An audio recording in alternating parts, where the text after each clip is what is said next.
Сәлем достар, бүгін біз қаз бен кірпікке арналған сары су дайындайтын боламыз. Ол үшін бізге бір дана сарымсақ қажет. Үккіштен немесе осылай езіп алатын боламыз. Сарымсақ қаз және кірпік түптерін әрлендіріп көбеюіне көмектеседі.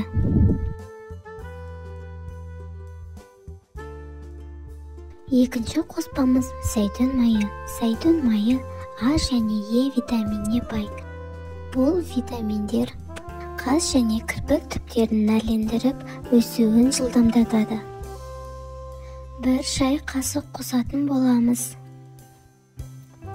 Және де 1-2 лимон тамшысын қосатын боламыз. Лимон қаз және кірпік түптерін қалпына келтіріп, қалыңырақ өсуіне көмектеседі. Сарымсақ пен зәйтүн майы жақсылап араласу үшін 1 сағатқа қойып қоятын боламыз.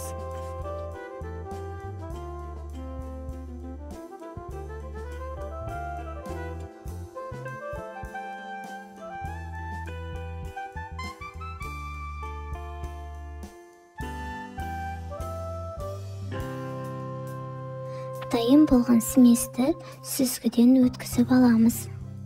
Кірпікке жаққан уақытта мұқият қолданыңыздар. Себебі сарымсақ көзге тиіп кетсе ашытуы мүмкін. Менде осындай ыдыс болған, осыған құйып қойдым. Және де осындай кірпікке арналған щетка болған, осымен кірпікке төменнен жоғары қарай жағатын боламыз. Егер де сізде щетка жоқ болса, осындай мақтадан жасалған тампонмен жақсаңыз болады.